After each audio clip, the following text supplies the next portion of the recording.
आज आपण खास लहान मुलांसाठी जगातला सगळ्यात सोपा आणि हेल्दी लाडू कसा करायचा ते बघू. हवं तर इन्स्टंट लाडूही म्हणू शकता. यामध्ये iron, protein, calcium, fibre, vitamins आहेत.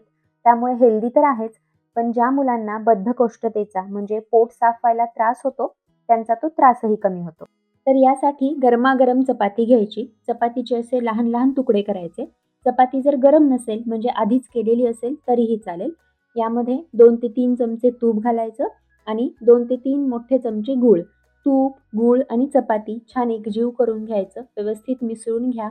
यामध्ये आवडीप्रमाणे विलायची पावडर किंवा मग बडिशोपची पावडर घेऊ शकता आणि गरजेप्रमाणे तुपाचं प्रमाण कमी अधिक करा. छान मिसळून घ्या आणि याचे छोटे-छोटे लाडू बनवा. तर हे लाडू दिवसभरामध्ये कधीही देऊ शकता. शाळेच्या डब्यातही देता येतात. 1 ते 2 लाडू मुलं आरामात खातात. चॉकलेट, बिस्किट वगैरे देण्यापेक्षा हा ऑप्शन कधीही चांगला. नक्की ट्राय करा.